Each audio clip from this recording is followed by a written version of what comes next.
Hoy vamos al capítulo 11. Entonces les invito a que vayamos al libro de Génesis, las primeras páginas de la Biblia, y vamos a ir al capítulo 11. Para empezar, quisiera leer del verso 1 al verso 9, esta historia que es una historia famosa, tal vez la mayoría de nosotros la hemos escuchado, la Torre de Babel. Dice así la palabra del Señor en Génesis capítulo 11.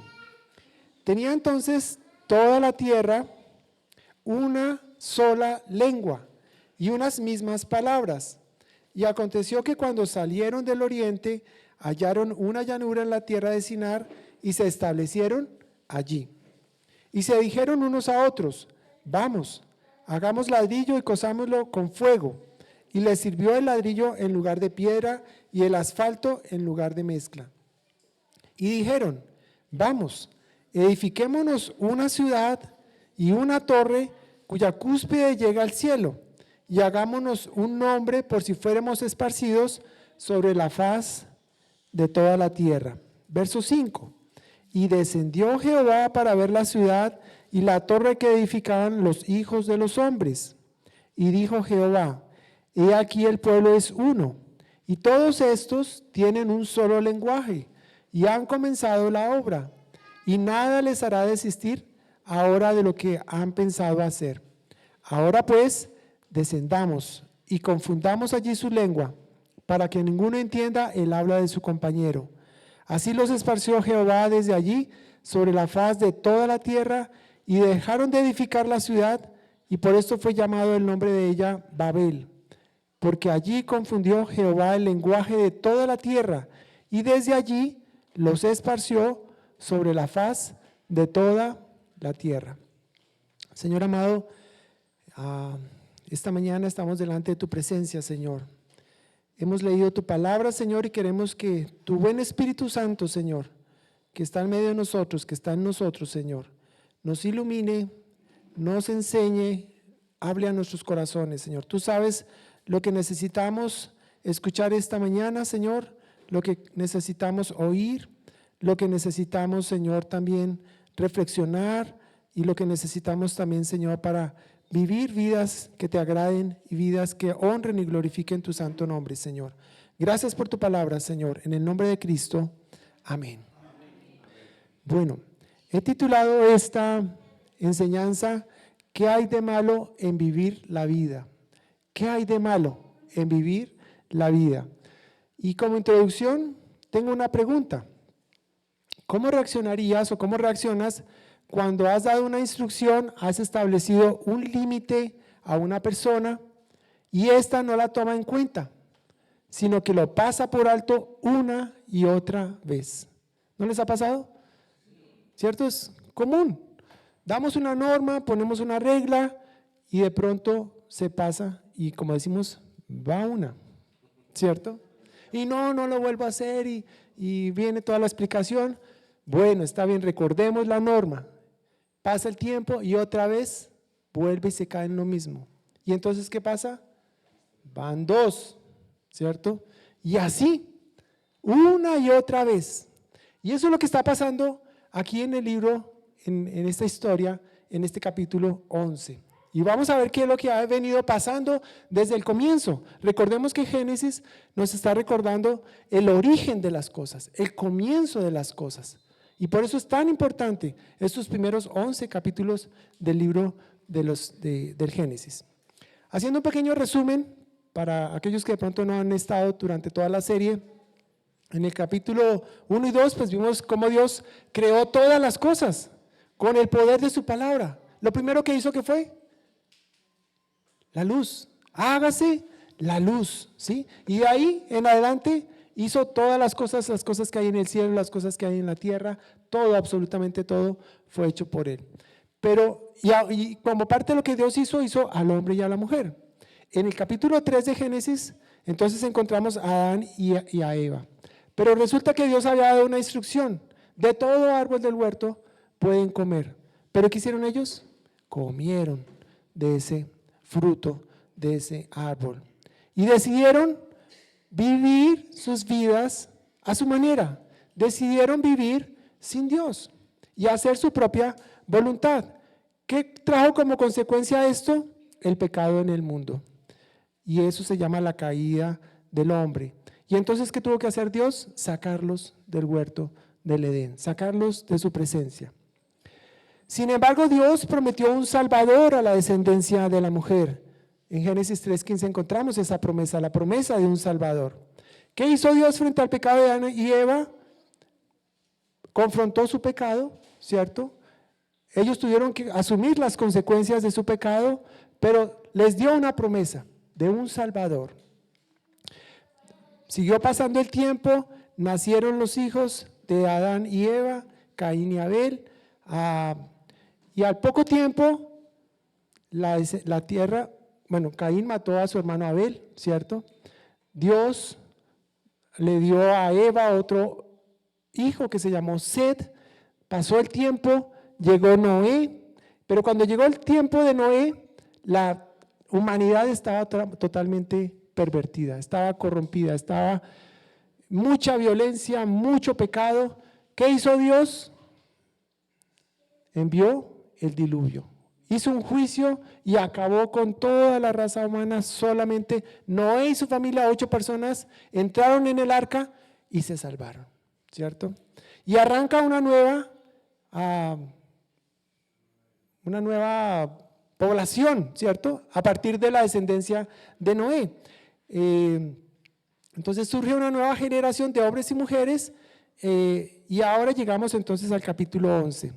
Y aquí vamos a ver a una ciudad próspera, una ciudad maravillosa, una ciudad con lujos, una ciudad avanzada tecnológicamente, ¿sí? Pero hay un problema en esta ciudad, y es que están creciendo, están avanzando, pero Dios no está ahí. Dios no está ahí. Y entonces, ¿qué hace Dios al respecto? Es lo que vamos a estudiar esta mañana en el capítulo 11. Tengo una verdad para compartir, una verdad que quisiera que la tuviéramos en nuestra mente, en nuestro corazón, que nos quedara grabado, y es que los planes de Dios no se detendrán por la rebeldía del hombre. Los planes de Dios nunca se detienen a pesar de la rebeldía del hombre. Antes bien, hace más grande su nombre y la manifestación de su amor y su gracia para con los hombres. Qué sorprendente. Así es Dios. Así es el Dios que creó todas las cosas, que creó al hombre, que a pesar de toda la belleza y todo el esplendor, y que el hombre podía hablar con Dios cara a cara, tener comunión con Dios cara a cara, cae en pecado, tiene que ser sacado de la presencia de Dios, pero Dios no descansa. Dios nos ha creado con un propósito. Dios ha creado al hombre y a la mujer con el propósito de que le alaben, de que le glorifiquen, de que le conozcan, de que le amen. Y a pesar de la caída del hombre, Dios no se va a dar por vencido. Va a seguir insistiendo, va a seguir hablando, va a seguir llamando, va a seguir haciendo juicio, sí, pero a la vez va mostrando su amor, su gracia. Y eso va a hacer que su nombre cada vez sea aún más y más y más grande. Porque como dice la palabra, cuando abundó el pecado, sobreabundó la gracia. Y ese es el amor, y esa es la misericordia de este Dios tan maravilloso que nos ha amado. Tengo 3 puntos para compartir. El primero es una pregunta: ¿qué está mal en el mundo? El segundo punto: ¿cómo actúa Dios? Y el tercer punto: ¿cuál es el plan de Dios para salvar al mundo? Entonces vamos a nuestro primer punto: ¿qué está mal en el mundo? Leamos entonces versículos 1 al 4 ahí en Génesis 11. Dice: tenían entonces toda la tierra una sola lengua y unas mismas palabras. Y aconteció que cuando salieron de oriente, hallaron una llanura en la tierra de Sinar y se establecieron allí. Y se dijeron unos a otros: vamos, hagamos ladrillo y cosámoslo con fuego. Y les sirvió el ladrillo en lugar de piedra y el asfalto en lugar de mezcla. Y dijeron: vamos, edifiquémonos una ciudad y una torre cuya cúspide llega al cielo, y hagámonos un nombre, por si fuésemos esparcidos sobre la faz de la tierra. ¿Qué está mal en el mundo? Es la pregunta. Aquí vemos entonces un grupo de personas, una comunidad que se reúnen en torno a una ciudad. Esa ciudad, más adelante nos va a decir la palabra que se llama Babel. Y aquí está una ciudad esplendorosa, una ciudad que ha ido creciendo, una ciudad que ha desarrollado tecnología. Aquí nos lo presenta como cuando dice que hicieron ladrillo y lo cosieron con fuego y encontraron nuevas maneras, nuevas técnicas de hacer construcciones, de hacer edificaciones. Y entonces ellos empiezan a pensar y dice allí, y se dijeron unos a otros, hagamos ladrillo.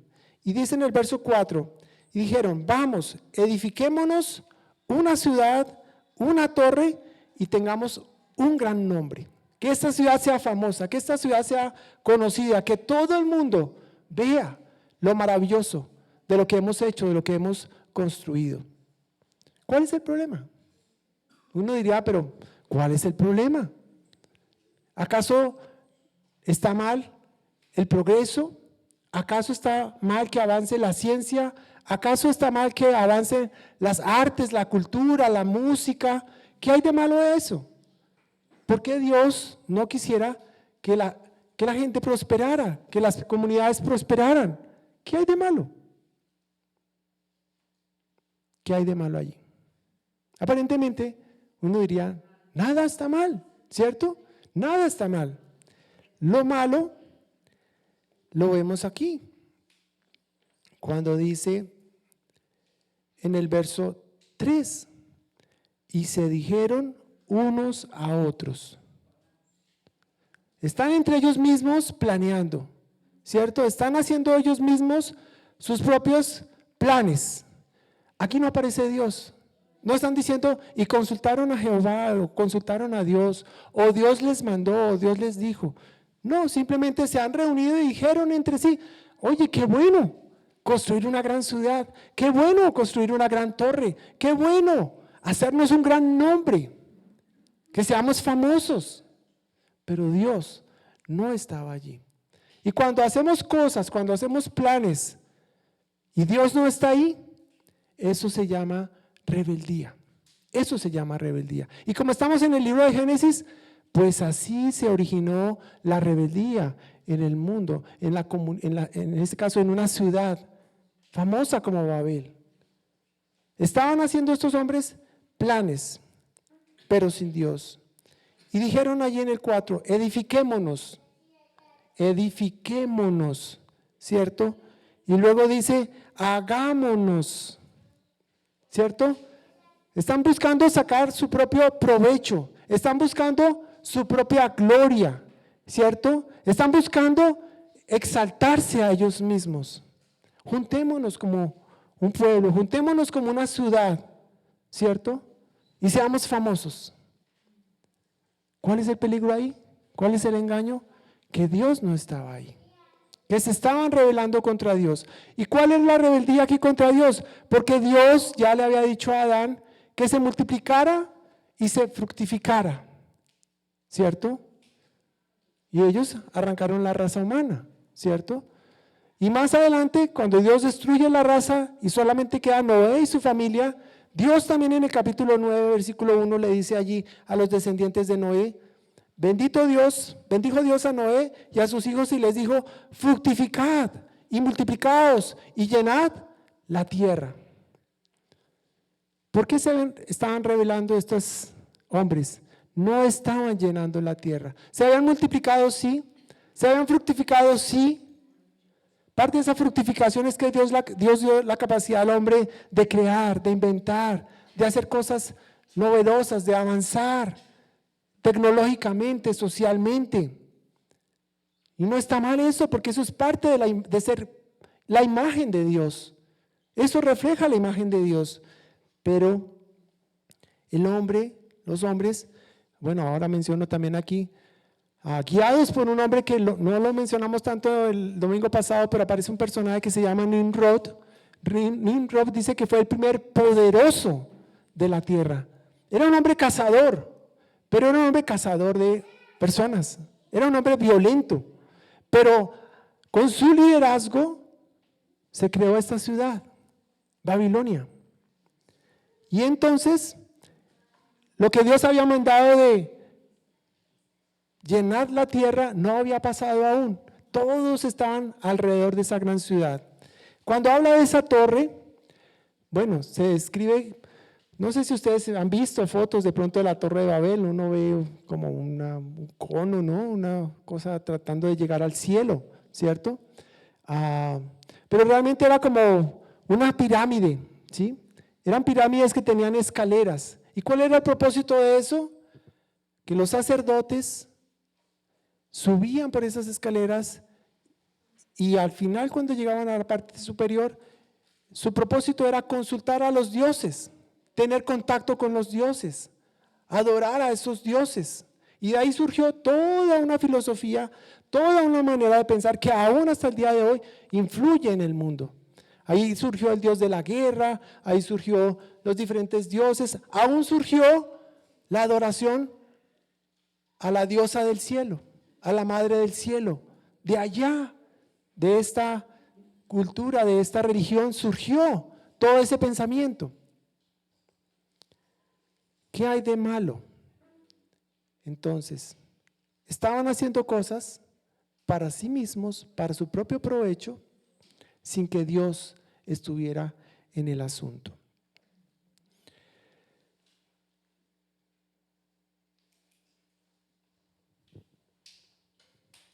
Bien, quisiera que una pequeña aplicación para nuestras vidas. Cualquier estilo de vida que no dependa de Dios, que no considera a Dios, es como estar en Babilonia. Puede ser muy sutil esta actitud de independencia, pero si te detienes y lo consideras con sinceridad, podemos estar abrazando este espíritu de independencia de Dios y anteponiendo mi propio bienestar o buen nombre. ¿Qué está mal en el mundo? La rebeldía del hombre contra Dios. Es algo que hasta el día de hoy vemos. ¿Cómo se originó? Un hombre poderoso, una ciudad poderosa, una ciudad donde aparentemente todo estaba bien, estaban creciendo, tenían progreso, pero Dios no estaba ahí. No estaba ahí. Ahora viene el segundo punto.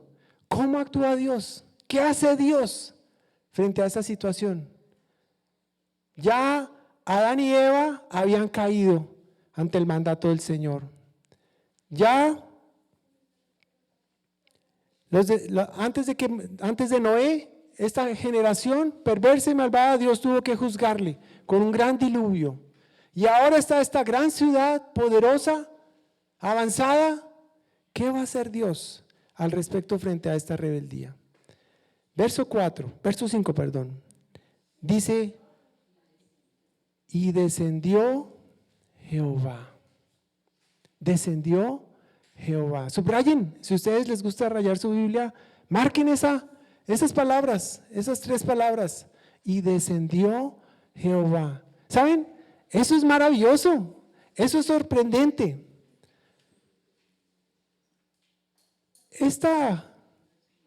Estos de Babilonia habían creado esa torre, habían hecho una gran construcción, su propósito era adorar a los dioses del cielo, pero ¿saben una cosa?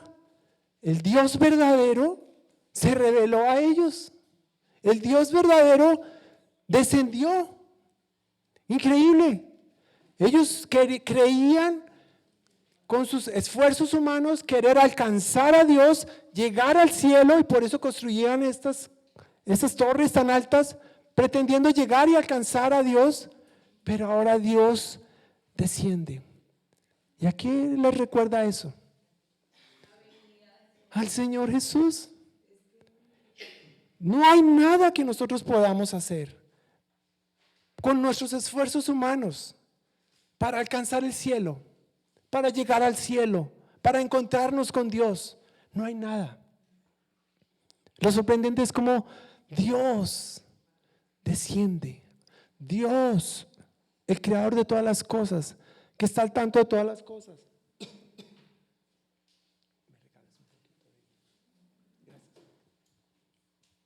El Dios que está en control de todas las cosas, que no se le escapa nada, desciende. Maravilloso.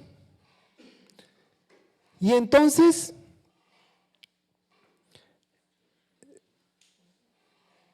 aquí vemos un Dios que insiste en intervenir. Ay, gracias.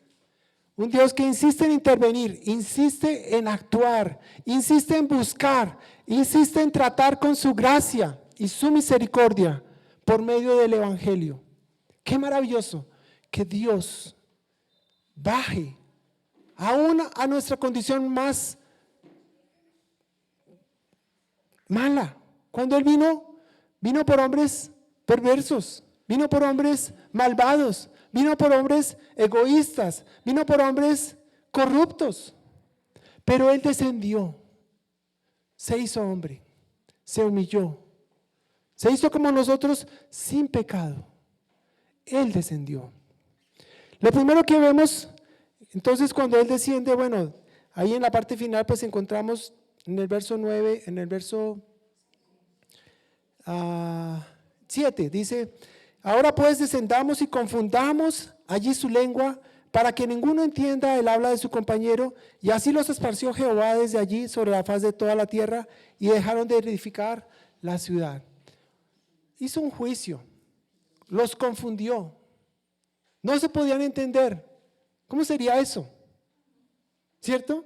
Aquí ustedes me escuchan y me están entendiendo, pero si yo les hablara en otro idioma, otro lenguaje, quedarían, bueno, ¿y este qué está hablando? ¿Y este qué está diciendo? ¿Y a qué hora se acabará esto? Porque no estoy entendiendo nada.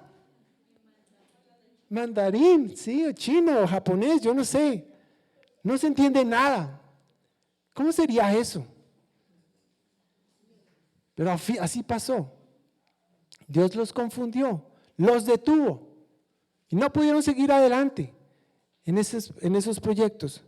Entonces, lo primero que hizo Dios fue un juicio, confundió su lengua. A propósito, Babel significa puerta de Dios, puerta de Dios, ¿sí? Pero al mismo tiempo, hay una palabra hebrea que se llama Balal, que significa confusión, confusión. Allí donde ellos pretendían subir, escalar, ¿cierto? Llegar, alcanzar a Dios, Dios les dijo: no es así. Soy yo descendiendo, soy yo. Lo que es más importante en la vida, soy yo el que va a venir a encontrarse con ustedes. Yo. No lo que tú hagas, es lo que yo quiero hacer y voy a hacer. Y a pesar de que confundió las lenguas, la lengua, porque era una sola, vamos a ver tan importante que fue esto, porque dice que así los dispersó por toda la tierra. ¿Qué era lo que Dios había dicho? Multiplicaos, fructificaos y llenad toda la tierra. Era el plan de Dios, era el deseo de Dios, llenar toda la tierra, no que permanecieran unidos, no que se quedaran en un solo lugar, sino llenar y cubrir todo lo que Él había creado. Esto también me recuerda Hechos 2. ¿Recuerdan el día de Pentecostés?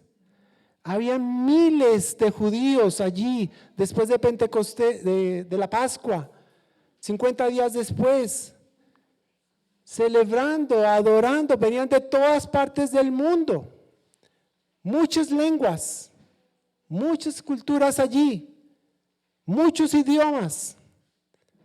Pero ¿qué pasó allí en Pentecostés? Todos estaban esperando la promesa del Señor Jesús, que quedaran allí en Jerusalén y que Él iba a enviar a su Espíritu Santo y que el Espíritu Santo les mostraría y les revelaría lo que habrían de hacer. ¿Y qué pasó allí en Pentecostés? Lenguas de fuego, ¿cierto?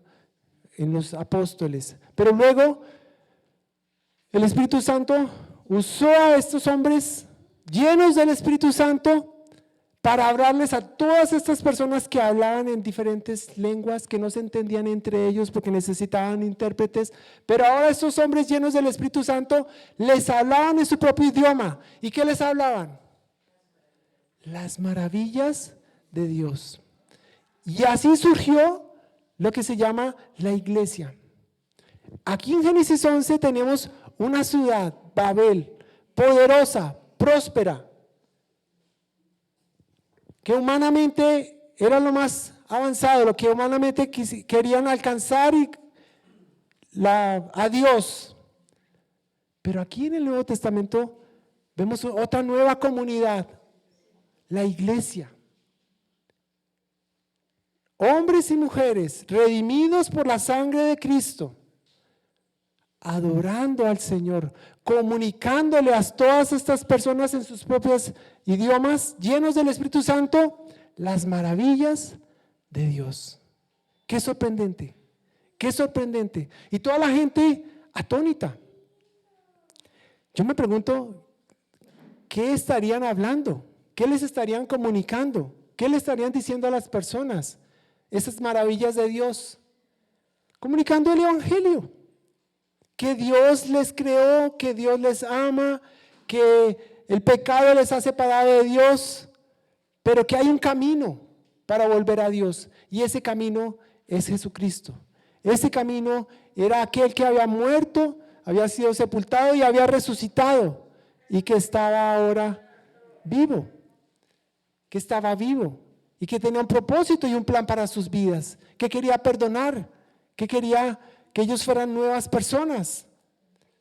Esas eran parte de esas maravillas que estaban comunicando allí en Hechos 2.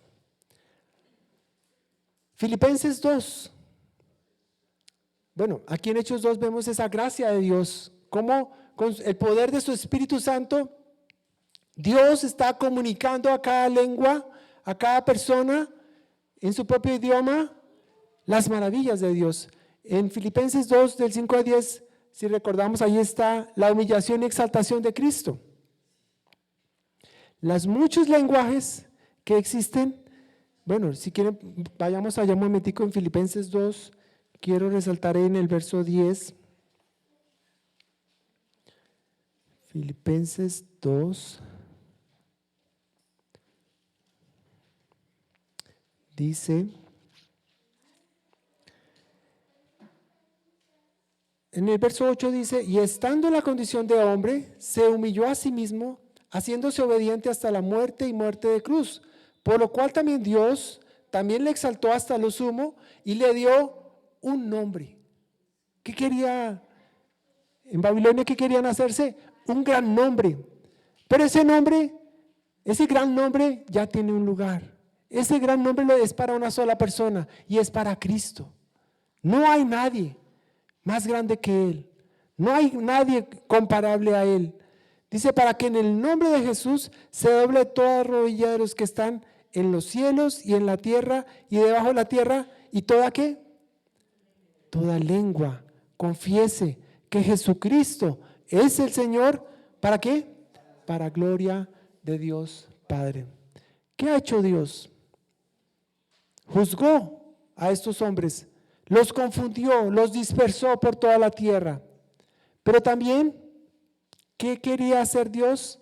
Por su gracia, mostrar, por su gracia y el poder de su Espíritu Santo, llevar el Evangelio a todas las lenguas, a todas las personas en toda la tierra. Y finalmente, quería que Él fuera alabado, glorificado.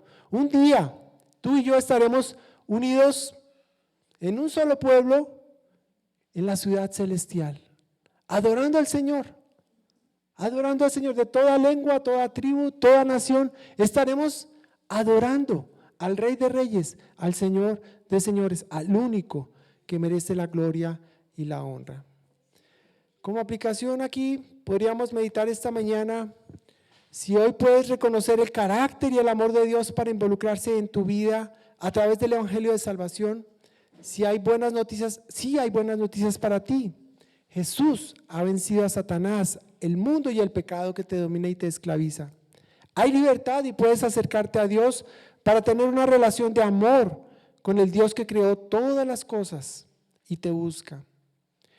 Tal vez ya conoces el mensaje del Evangelio, pero podemos vivir vidas de apariencia, vidas donde queremos hacernos un gran nombre, vidas donde queremos ser importantes. También podemos ser cristianos, pero llenos de culpas, de heridas, queriendo controlar a Dios.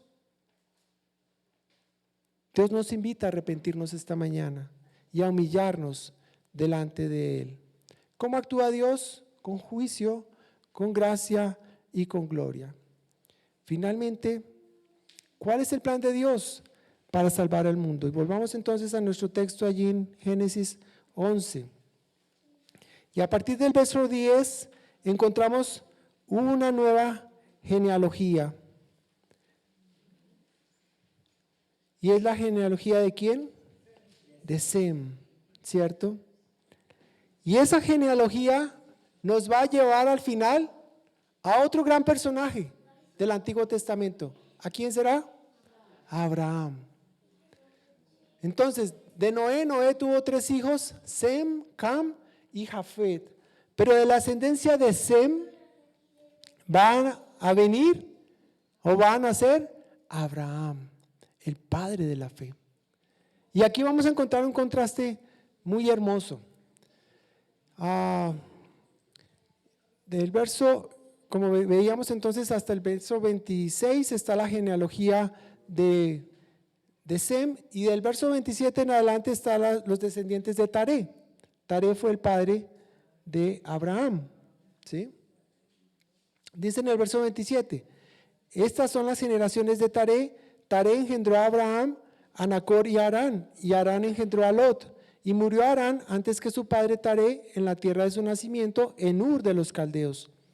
Y tomaron a Abraham y Nacor para sí mujeres. El nombre de la mujer de Abraham era Sarai, y el nombre de la mujer de Nacor, Milca, hija de Harán, padre de Milca y de Ixa. Mas Sarai era estéril y no tenía hijo.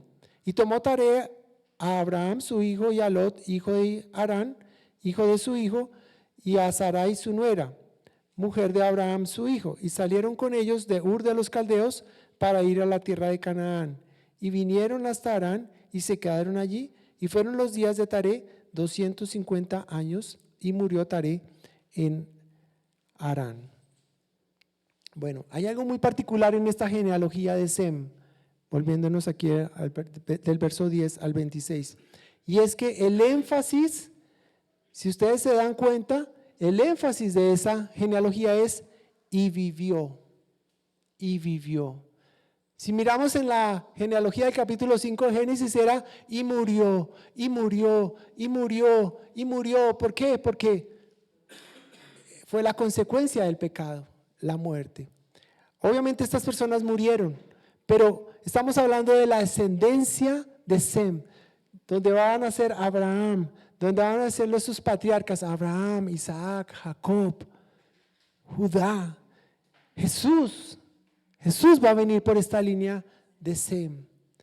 Y allí mira cómo se resalta esto. Y vivió Sem, dice en el verso 11, y vivió Sem después que engendró a Arfaxad 500 años y engendró hijos e hijas. Y Arfaxad vivió 35 años y engendró a Sala. Y vivió Arfaxad después que engendró a Sala 403 años y engendró hijas e hijas. Y Sala vivió, ¿sí? El énfasis aquí es la vida, ¿sí? El método de Dios para alcanzar a otros hombres es usar ángeles. No, es usar hombres y mujeres como tú y yo. ¿Sí? Ese es el método de Dios. Dios es un Dios misionero que nos llama a ir y a hacer discípulos. ¿A dónde? A todas las naciones, a toda lengua, a toda tribu, a toda nación. Dios es un Dios misionero que quiere alcanzar, que no va a desmayar, que no va a decaer, que sigue actuando, que sigue interviniendo en este mundo. Y gracias a Dios, porque sigue interviniendo. Dice que cuando dice en 1 Pedro 3:9, El Señor no retarda su promesa según algunos la tienen por tardanza, sino que es paciente para con nosotros, no queriendo que ninguno perezca, sino que todos procedan al arrepentimiento. Dios es un Dios misericordioso. Todavía está abierta la puerta para que todo aquel que crea en el Señor Jesucristo pueda ser salvo.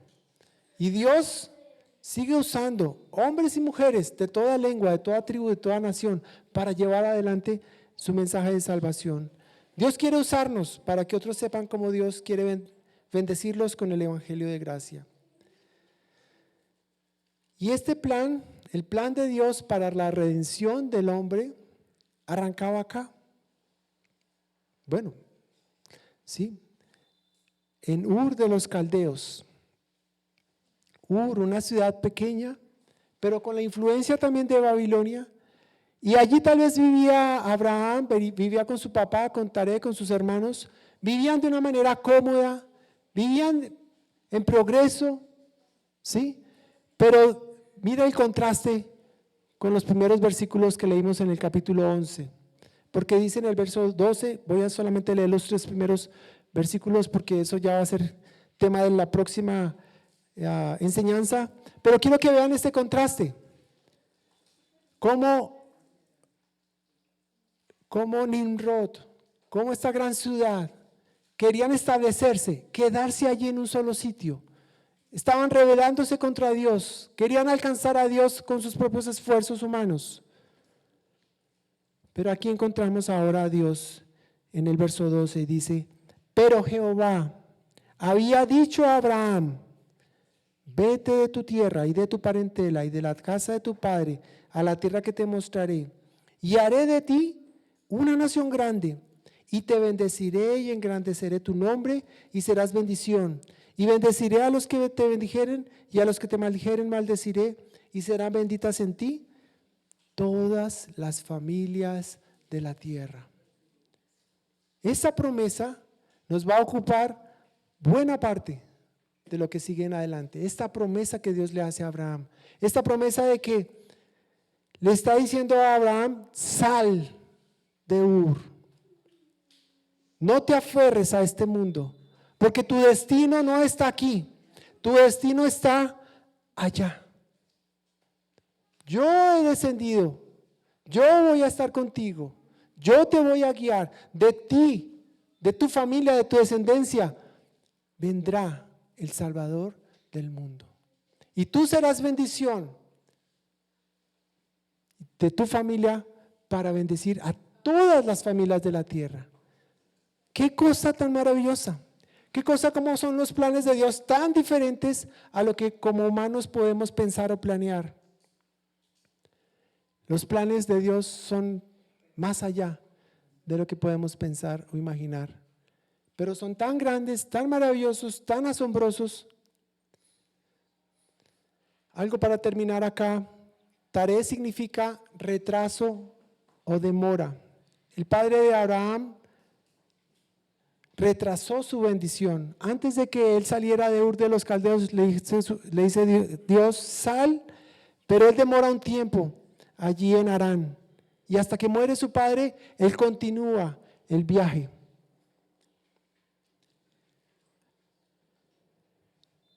Aquí tenemos una aplicación para nosotros. ¿Qué te está retrasando o demorando para alcanzar la bendición de Dios? ¿Cuáles son mis ídolos que debo dejar a un lado para escuchar la voz de Dios? Cualquier cosa que me lleve a confiar en mí mismo y me desvíe de confiar en la gracia de Dios, eso es Babilonia y me estorba para recibir la bendición de Dios. Finalmente, ya como conclusión, ¿qué está mal en el mundo? La rebeldía del hombre. Querer vivir nuestras vidas sin Dios. ¿Qué hay de malo? Como dice la canción, ¿cierto? Hay una canción que dice así: ¿qué hay de malo en vivir? ¿Sí? ¿Qué hay de malo en sentir? ¿Qué hay de malo en hacer cosas? Si Dios no está ahí, eso se llama rebeldía. No hay nada, no sirve, no sirve. ¿Dónde está la vida?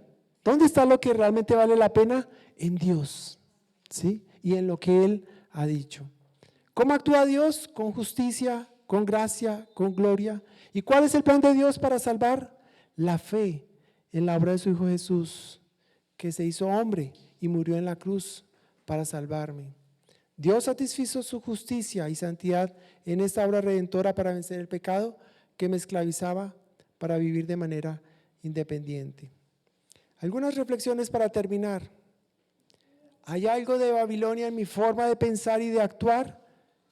Y eso se refiere a ser independientes, a tomar decisiones sin consultar al Señor, a ser autosuficientes, a ser orgullosos o confiados en nosotros mismos. Mis hermanos, esto es muy sutil en nuestras vidas. Yo les invito a que seamos sinceros. Aún conociendo a Dios, podemos vivir vidas alejados de Dios. Y solamente les pongo el caso de el hijo pródigo. Este padre que tenía sus dos hijos. El hijo menor, que ¿qué hizo? Se fue y desperdició la herencia. Pero luego Dios lo trajo. Y el hijo mayor, que estaba con su papá, que disfrutaba de todo lo que había en la casa de su padre, a pesar de que nunca se fue de la casa, estaba más lejos, pero más lejos de su padre. ¿Por qué? Porque lo que le importaba, lo que más deseaba eran las cosas de su papá, pero no le importaba a su papá. No tenía una relación de amor con su padre, no tenía comunión con su padre, rechazaba a su padre y a pesar de que físicamente estaba ahí, estaba lejos, lejos del amor de su padre. Y eso es un gran llamado para nosotros, mis hermanos, porque podemos llamarnos cristianos, sí, podemos venir a la iglesia, sí, podemos hacer cosas como cristianos, sí, pero de nuevo, mis hermanos, ¿cuál es la motivación? ¿Qué hacemos cada día? ¿Realmente buscamos a Dios? Amado Señor, quiero hacer esto, quiero hacer lo otro.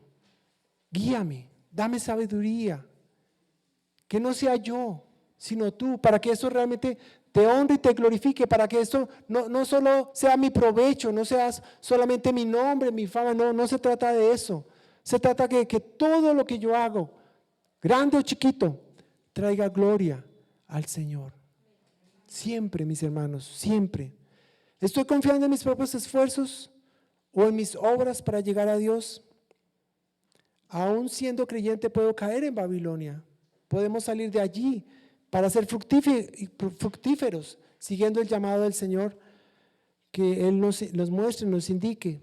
¿Hay alguna actitud de orgullo o de confianza en nosotros mismos? Despojémonos de estas cosas. Como Abraham, cambiar nuestra actitud para reconocer que por nosotros mismos no podemos llegar a Dios. Abraham significa padre de multitudes, pero este hombre era viejo, no podía tener hijos. Su esposa, estéril. ¿Cómo? ¿Es que Dios va a coger un hombre viejo, su esposa vieja, estéril, para generar una gran descendencia como las estrellas del cielo y va a ser sus hijos numerosos? Y él dice, ¿de dónde? ¿Cómo? Es que no tengo nada, es que no soy nada. Eso es lo que Dios hace con nosotros. Tomar hombres y mujeres que dicen, no soy nada, Señor. No tengo nada. Esto es imposible, Señor. Pero si tú lo has dicho, tú lo vas a hacer. Y ahí está la fe de este hombre, que no se quedó viendo a sí mismo. Reconoció, sí, su incapacidad. No tengo nada. Estoy medio muerto. Ya estoy terminando mis días. ¿Cómo así que me prometes un hijo? Cuando ya casi que termino mis días. Pero ese es el Dios de Abraham. Es el Dios que nada es imposible para Él. Que de lo más vil, de lo más menospreciado, de lo más bajo, toma Y cuando Él decide hacer algo, lo hace de una manera tan maravillosa, tan sorprendente. Y qué cosa tan maravillosa. Yo quiero ya ir al capítulo 12 y sigamos estudiando qué tiene el Señor para nosotros ahora más adelante allí con Abraham. ¿Podemos dar gracias a Dios esta mañana por descender a buscarnos? Amén. Por no abandonarnos. Gracias por intervenir y rescatarnos de Babilonia. Señor, te damos gracias esta mañana. Gracias por este capítulo tan sorprendente, Señor. Y gracias, Señor, porque en ellos vemos también tu gracia, tu misericordia, tu favor. Una y otra vez, Señor, a pesar de nuestra desobediencia, a pesar, Señor, de esa rebeldía tan humana en esta raza humana, Señor. Pero una y otra vez también, Señor, cómo te manifiestas con tu gracia, cómo te manifiestas, Señor, con tu amor, cómo te manifiestas, Señor, a través del Evangelio poderoso, ese Evangelio que nos muestra, que nos señala, que nos apunta a Cristo Jesús como el único a quien debemos alabar y adorar, y el único que tiene y ha de tener ese nombre que es sobre todo nombre, Señor. Padre, no queremos robar tu gloria, no queremos robar lo que es tuyo, Señor. Queremos más bien rendirnos en adoración, en alabanza, en sumisión, en humildad cada día de nuestras vidas, Señor, hasta que partamos de esta tierra, Señor. Padre, ayúdanos. Padre, síguete revelando a través de las páginas de tu palabra, Señor, y que vayamos a casa con gozo, con alegría, Señor, y agradecidos, Señor, por lo que tú has hecho por nosotros. En el nombre de Cristo, amén.